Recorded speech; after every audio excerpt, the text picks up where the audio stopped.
وەرزێکی بارگران و ناڕەحەت بوو. ئێستا بەلای فراکسیۆنی یەکێتی نیشتیمانی کوردستانەوە ئێستا ئاسۆیەک هەیە بەرەو تێپەڕاندنی و قەیرانانەی کە لە هەرێمی کوردستان هابوون لێ دەکەین کە بۆ لە مۆلا مەسلەی موچە و ژیان و گوزرانی خەڵک و لێبڕینەی موچە کۆتایی پێبێت. حکوومەتی هەرێمی کوردستان ئەوانەی کە پێشوو کردوێتی لەو قەیرانی دارایە ئێستا بە شێوەیەکی کە خۆیان ڕایانگەیان و ئەسی ڕۆژارێک موچە دابین بکەن واروها و لێبڕێنەی موچە کە هەبووە ئێتر لەوە کۆتایی پێوێت. و سەبارەت بە ئیشوکاری پەرلەمانیش ئێمە بەلامانەوە گرنگە کە هەموو مؤسسات و دام و دەستگای هەرێمی کوردستان دادپەروەرانە ئیشوکارەکانی خۆی جێبەجێ بکات و بچێتە خزمەتی خەڵکی کوردستانەوە. ئێمە پشتیوانە بین و هەوڵە دەین بۆی ئەمە جێبەجێ بکرێت و هەموو لایەکان ئەزانن کە پێگەێنانی حکوومەتی هەرێمی کوردستان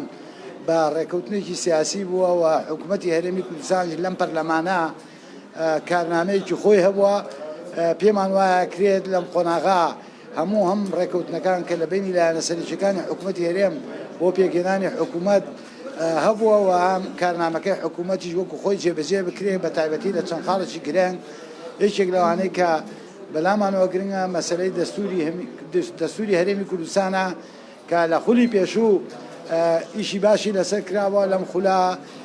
لیژنەکان کارا بکرێنەوە دەستکرێتەوە بە ئیشوکار تاوەکو بتوانین لەم خولەی پەرلەمانە هەرێمی کوردستان بتوانێت بێتە خاوەنێکی دەستوری ئەو بۆشایە دەستوریانی کە لە هەرێمی کوردستانە بتوانین پڕیکەینەوە. هەروەها خاڵێکی تر کە لە کەرنامەی حکوومەتی هەرێمی کوردستانە هەبووە بریتیە لە مەسەلەی لامەرکەزی کە پێمان وایە بەلای فراکسیۆنی یەکێتی نیشتیمانی کوردستانەوە وایە کە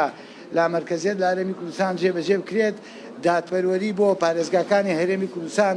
بەدەستێنێ و هەروەها مەسەلەی ئازادیەکان ئازادی ڕادەبڕین ئازادی تاگ ئازادی ڕۆژنامەگەری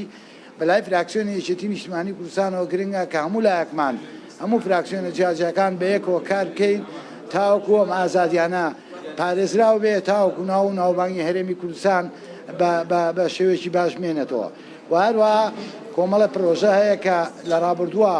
ئێمە لە فراکسیۆنی یەکێتی نیشتیمانی کوردستان لە ئەولوێتی کارەکانمان بووە وەک هەمووتان ڕێزانن مەسەلەی تەندروستی کە پێشتر لە ئەولوێتی کارەکانمان بۆ ئێستش بەلامانەوە گرنگە ئەوەی بکرێ بەردەوامە بین بۆ پشتیوانیکردنی کەرتی تەندروستی هەر لێرەوە ڕایەگەێنین. زۆر دەستخۆشی و سپاسی یەکە بە یەکەی دکتۆر و کارمەندانی تەندروستیەکەین کە لە ڕابردووە ماندوو بوون بۆ هەرێمی کوردستان بە باشی لەو قەیرانی ڤایرۆسی کۆرۆنایە دەرچێت. و هەروەها یەکێک لەوانەیە کە لە خولی پێشوو لە وەرزی پێشوو لە ئەولوێتی کارەکانی فراکسیۆنی یەکێتی نیشتیمانی کوردستان بووە مەسەلەی پرۆژەی بودجە بووە کە پێداگریمانە کرد کە فشارە بین لەسەر حکوومەتی هەرێمی کوردستان کە پرۆژەی بودجە بنێرێ. ئێستا حکوومەت لە سەروبەندی ئامادەکردنی پرۆژەکە ئێمە بە ئەهمیەتەوە سەریەوەکەین و چاوەڕێین پرۆژەی بودجە بێت بۆی دادپەروەرانە هەرچی داهاتی هەرێمی کوردستانەیە بە شەفافانە دابەش کرێەوە خەرجەکانی هەرێمی کوردستانیش دیاری کراو بێ و داهاتەکان و سەرچاوەکانی داهاتی تیا دیاری کراو بێ. کۆمەڵێک خاڵی ئەساسی کە بەلامانەوە گرنگ بوون لە ڕابردووە قسەمان لەسەر کردوون یاداشتمان پێشکەش کردووە مەسەلەی مۆزۆعی چاکسازی لە سەرچاوەکانی داهات کە بەردەوام فراکسیۆنی یەکێتی نیشتیمانی کوردستان قسەی لەسەر کردووە چاکسازی لە ئەوەی کۆمپانیا نەوتیەکان ئەو عەقدانەی کە کراون لەگەڵ کۆمپانیا نەوتیەکان و چاکسازی لە گرێبەستی خاڵە سنووریەکان و پیاچوونەوە بە گرێبەستە خاڵە سنووریەکان و هەروەها مەسەلەی خانەنشینی یەکگرتوو کە حکوومەتی هەرێمی کوردستان ماوەی ساڵێکە قسە لەسەرەوەکە خەریکی ئامادەکردنی و پرۆژەیان بەلامانەوە گرنگ بووەوە پرۆژەی خانەنشینی هێزەکانی ناوخۆ کە پێشتر فراکسیۆنی یەکێتی نیشتیمانی کوردستان پرۆژەی بۆ پێشکەش کردووە پرۆژەکە نێراوەتە ئەنجومەنی وەزیران لەبەرەوەی ڕاندی دارایی هەبووە.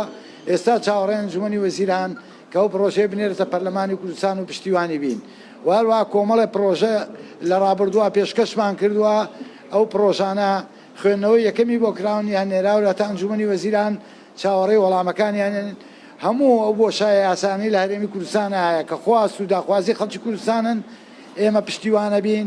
ئێمە پرۆژەی بۆ ئامادەکەین پرۆژە پێشکەشەکەین و هەر پرۆژەیەکیش بۆ خزمەتکردنی هاوڵاتیانی هەرێمی کوردستان بێ لای هەر فراکسیۆنێک و پێشەش کرێ ئەمە پشتیوانە بین دەستان خۆش بێ زۆر سپاس مەسەلەی بودجە چاوەڕێەکە لەم خولەدا بودجە ئەنی ببوورە مەبەست مەسەلەی دەستور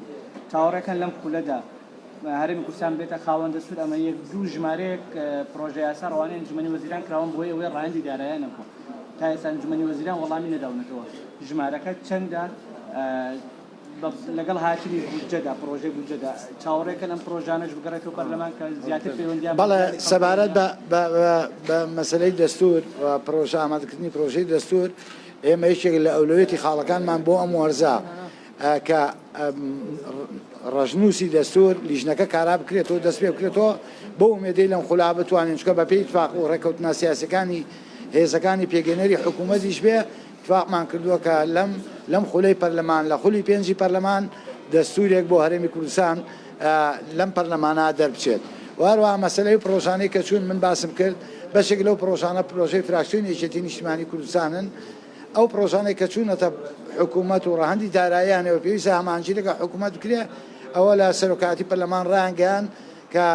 حەڤە پرۆژە ئێستا لای حکوومەتەوە چاوەڕێن وەڵامەکانی بگەڕێتەوە زۆر سپاس دەستان خۆش